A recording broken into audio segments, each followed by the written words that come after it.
this second day of the combine for the tight ends and the cornerbacks was interesting, not because of the combine, because there was a huge shadow that was over us, overtaking the whole entire day because of a report from Diana Rossini that Howie Roseman is going to be relentless in trading for Myles Garrett and what he is going to give up. That's the question, and that's what we're trying to figure out. These reports are nuts, and we're going to get into all of it. Can't get through the entire combine in this video just because it's going to this video is going to be long, and I might split it up at this point. So let's get straight into all the news.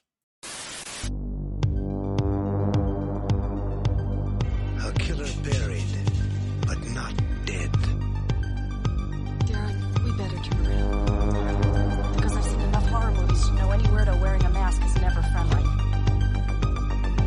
Yo, what is going on, guys? I hope everyone's having a fantastic day today. Hope everyone is going to be enjoying their weekend I hope everyone enjoyed the second day of the combine. And for us Eagle fans, we really couldn't concentrate on the combine as much because big news, a big shadow, just something just lurking over us at this point has been Myles Garrett, which you heard the other day, a couple days ago, where Myles Garrett put out an official report that he's officially not going to be staying with the Browns and will be taking his talents elsewhere. And then all of a sudden, second day of the combine, we were hearing around the stadium, Bayou Stadium, at Lucas Oil Stadium, a report coming out. Cannot tell you how many people in Indy believe the Eagles will be the team to land Myles Garrett. And just remember, this is where the combine is the perfect place for GMs to come together from different teams, work out trades, get things heated up a little bit, and prepared for something in the future. So from Diana Rossini herself, we got a big report here that we definitely have to lay our eyes on and talk about, saying, quote unquote, some people within the league circles are saying that Howie Roseman would be willing to move off some young players to make a big swing for Myles Garrett. Quote unquote, some of these guys that you think are a sure thing may not be sure things to return to Philadelphia. Okay, now the question is, are they talking about free agents that they were going to sign that maybe this trade might be in the way of that? Or are they talking about players on this roster that could be given to the Cleveland Browns? Number one, this whole entire Myles Garrett situation, we have one without him. This defensive line, even without Milton Williams and Josh Sweat, will figure itself out by the end of obviously the draft, and by the end of, by the time we get to training camp to the regular season, we're going to be ready. We're going to be set. We have one without him. I honestly don't care if they get this done. I'm not in a panic state to get this done. This is a luxury trade at the end of the day for the Philadelphia Eagles. Okay. Now, what could they mean by, and look, and I got to say this, okay? I'm not even mentioning names because who is putting out the news that Nolan Smith is going to get traded, okay? We heard from certain rumors that, with nothing behind it, just they think Nolan Smith is going to be trade bait for the Philadelphia Eagles. And another person out there that works for a specific network, that is never reliable, that lies every day on every single live stream, just wanting the Eagle fans to implode just for the likes and the viewership. And the guy is definitely not well-respected, DeVonta Smith. But there's what's your sources? We don't have any sources. Whatever I say is true. And, there's rumors DeVonta Smith could be in a trade for, to go to Cleveland for Myles Garrett. Where the hell did this come from? Of course, by the one person that lies every single day, not mentioning anybody's name because it's not even worth it at this point. It's a waste of my time. It's just ridiculous. Okay. Especially if you have an opinion, stating its opinion of who you think is going to get traded, or who do you think the Eagles are not going to sign because of this Myles Garrett trade. Don't say that there's my sources, and you don't even name the source, don't even have a report, don't even have any type of clarity on who said what. And just to say, it's there, and that news will start to circle around, make Eagle fans go crazy, and that's pretty much it. So we're probably going to put that to bed, guys, because I don't think Howie Roseman is trading a young player. Now, I'm not even talking about one of our best players. They're not going to trade a Jordan Davis. They're not going to trade a Jalix Hunt. They're not trading any player unless it's like, I don't know, Ojomo. I don't even think it's even, I don't even think Howie would even think about trading a player that is getting produced right now. Yeah, does this do the Eagles repeat in 2025? Definitely. Can they get there? Definitely. But they don't need this trade. We're not in a panicking state. This roster is like 88 to 90% finished right now. Your offense is missing what? One or two free agents, barely even that. Okay, one and Mekhi Becton, two and Kenneth Gainwell, and he doesn't really matter anymore at this point. I mean, then defensively, sure, you have Milton Williams as a free agent. Sure, I mean, look, you trade Jordan Davis, you have to re-sign one of those guys. You know what I mean? You can't get rid of Milton and get rid of Jordan Davis. It just makes no sense. And if you trade Devonta Smith or a guy like Nolan Smith, like if you trade a high-profile player like Devonta Smith, then trust me, I get it. The Eagles have been practicing against each other with the Browns the last few years, especially facing off in preseason. So the Browns, Andrew Berry was the right-hand man to Howie Roseman with the Philadelphia Eagles at the front in the front office at one point. So they have a really good relationship at this point. There's even rumors about Kenny Pickett being traded maybe to the Browns. Even Watson's coming off of an injury. Whether he's still injured, they might need a quarterback. Jameson Winston is not going to be back with the Cleveland Browns. Could they trade? Could they not re-sign BAUN because of this move? That's really been my only thing that I've been worried about going into this Myles Garrett trade.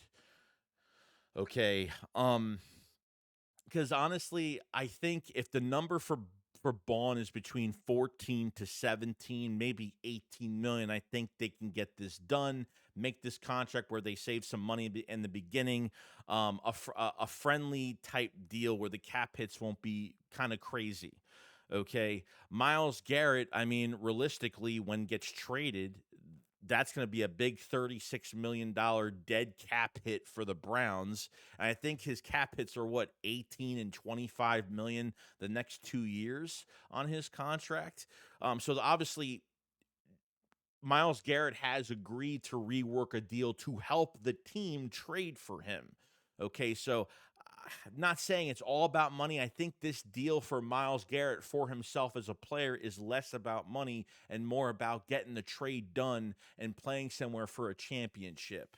Okay, so I think Eagle fans are in some sort of panic because of just false rumors going around from literal nobodies. And I think people need to start learning, like, we got to start producing players. We don't need a Myles Garrett trade. And if they do, would I give up the 32nd pick? Would I give up two first-round picks this year and next year? Potentially, they're both second-round picks. It's not like the Eagles have the 10th pick or the 15th or the 20th. This is the 32nd pick. Is there value in it? Sure there is. Can they trade for Myles Garrett without giving up that 32? If they do that, that would be awesome. That would be excellent. But realistically, you might give up a 1 this year, a 2 next year. Just remember, the Eagles have 3 third-round picks in 2026 because of their own third-round pick, the Hassan Reddick trade to the Jets, that's a third-round pick, and obviously Milton Williams walking in the free agency is going to get paid well over $21 million a year. That's another third-round pick. And then obviously Josh Sweat walking will be a fourth-round compensatory pick as well. So 3 thirds and 2 fourths, okay? So they have that extra ammo if they really need to use it, for a trade to, kind of sweeten the deal a little bit. I can't see it. We all know that Howie Roseman does not get fleeced. We know what move has to be made. Your championship defense is set when Zach Baun comes back, when he gets re-signed. It is always quiet heading in the free agency, especially on re-signs, because realistically, your free agency as a Philadelphia Eagle, okay, as Philadelphia Eagles fans for this team, your free agency is re-signs. You have enough for one splash, and then realistically, you're re-signing, you're restructuring, you're extending. They're going to mess with Barkley's contract. They could mess with Obviously, Jalen Hurts' contract says he's the lowest cap number at this point for the 2025 season. They could free up a good amount of cap from 22 to $24 million, whatever they have, with the rollover on the the 270 something million that the league is getting at this point. Whether $9 million, an extra nine is rolling over, plus the new cap is rolling over. So we'll see what they have. I'm not worried about cap. I'm not worried about moving money because Howie Roseman is a genius at that. But nevertheless, like, yeah, I mean, you don't re-sign Zach Baun, you get Myles Garrett. It's a little scary because then, Jihad Campbell might be like your pick in the first round. I would have to say you would have to go linebacker in the first round. Okay. If they don't sign Zach Baun, I think that's a glaring need, a glaring hole that you're going to be staring at. And sorry, but Trotter Jr. hasn't played enough. You're pretty much hitting the reset button if Baun walks. Okay, I'm tired of linebackers leaving this team, going to other teams, playing well, and this is the chance that we have right now to re-sign a guy that might be his last contract of his career. You never know. Okay, if Myles Garrett was 26 years old, trading a player might be worth it. But since he's 29 going 30, I have no interest in trading a player that could be here a lot of years than a guy here for maybe 2 to 3 years. It's not worth it, in my opinion. I'll give away the picks, but I'm not giving away a young player. We got to keep these players in the building, guys. We got to produce. You know what I mean? So realistically, at the end of the day, if they get this done with Myles Garrett, I have no issue with it, but just don't give up a player. Okay? If you're able to give up some picks for him, then I'll feel more comfortable. It's already enough. I don't really want to give up 2 first-rounders, whether they're second-rounders, whatever the case may be. Technically, if they're 32s, they're second-rounders. From 30 to 32, it's pretty much a second-round pick at that point, almost, pretty much. So Diana Rossini comes out with this news, and literally it took over the entire day, whether they get this done or not. Rumors are that he is not going to be traded within the AFC. It's going to be within the NFC most likely. And, I think, Myles Garrett will have a lot of say into where he's going. And the Browns have clearly said they don't want to get rid of him. But if you have a player that doesn't want to win with your team, that's already checked out mentally, you don't want to keep a guy like that. So I don't know where these names are. I know where these names of Eagle players to potentially get traded as assets for a Myles Garrett trade. Let me tell you something. I don't care if he's a defensive player of the year type candidate every single year, bro. You're not getting rid of a DeVonta Smith. You're not getting rid of a high profile. If you got rid of DeVonta Smith, do you know how much it would break this locker room? The locker room would be broke. You know how pissed off isn't even the word to describe how angry some of these players would be if they get rid of a homegrown talent like DeVonta. DeVonta Smith was the trade up that started it all for the start of this greatness, this golden era of Eagles football. He was the first move of many more that changed everything of this team. Like, why even? It just makes no sense to me sometimes why people put out fake stuff. It just annoys me. These people have no credibility, and it really annoys the crap out of me. And luckily, I don't get worse in this video, because I think if you have a source, say what your source is, and if you don't, it's BS. It's just BS, and you're lying to everybody. So. We're going to see how this goes. Yes, obviously, Myles Garrett next to Jalen Carr. I mean, these DBs don't even have to cover for 4 seconds. I mean, it's going to get crazy if this happens. What will the Eagles have to give up? I think they, in my opinion, could get Zach Baun and they sign Myles Garrett. They do those 2 things, I'll sit back comfortable. Just Zach Baun getting re-signed, I'll sit back comfortable. I don't need this. I don't need it. Do I want it? Sure. But we're going to see what the numbers look like. We're going to see what the compensation's going to look like and what they want. And we'll find out. Sorry I had to go 15 minutes with this, but I think it's pretty insane. Just some of the news that's been coming out. with Myles Garrett, with the Philadelphia Eagles, and that's where we're at. And if you guys haven't ordered the Shakedown podcast merch, definitely the Philly Shakedown. Got some Jalen Hurts merch, which is absolutely fantastic. The polyester, high-sprung polyester shirt doesn't crack, doesn't fade. Sold a lot of these. These are worked on by our artists for 45 minutes or more. It takes a lot to make. So definitely go check it out if you guys have not. And obviously the main thing, t-shirts, the iconic moment in the hallway after the Super Bowl. And we hope you like this. A lot of these have been sold as well. Any questions, just email me. Link in the description for the Philly Shakedown merch for the Jalen Hurts stuff. And we're going to have a lot more stuff coming out by free agency and the draft and all that great stuff. So definitely order up. And if you've already ordered, fantastic. We appreciate it so much for the support.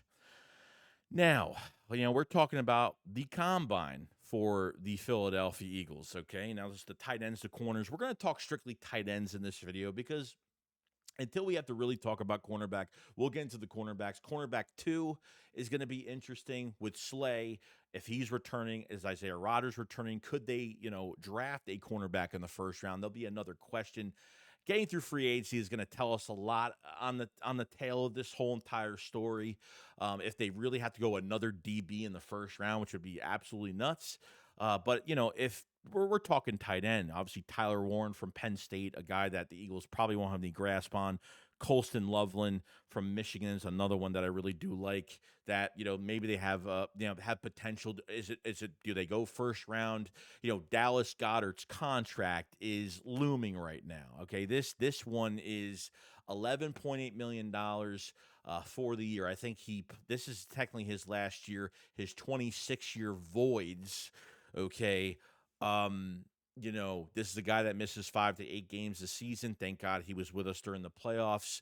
30 years old now, and Calcaterra as the backup is just not going to be good enough because his blocking is just not great. So I don't think he'll ever be a starting tight end, but Calcaterra has a lot of value because when Dallas Goedert was out these last few years, Calcaterra was in there. Even Jack Stahl, when he was here, he had a lot of starting capability, and he was a better blocker. But Calcaterra, with his speed, the break of his route, his catching, and he made some good catches, and he was a big weapon for the Eagles this year. Did a lot for the Eagles when Dallas Goedert was gone. Even when he came back, you're set with Calcaterra as the backup. But $11.8 million, I would say that the Eagles are going to try to restructure this deal, redo this one-year deal, kind of like the same thing they did for Josh Sweat, and kind of restructure, redo his one-year deal. This way, he's getting some guarantees, and the Eagles are maybe saving some money, or maybe just moving on to just 1 year, seeing what Goedert does. But obviously, going into this, the tight end draft.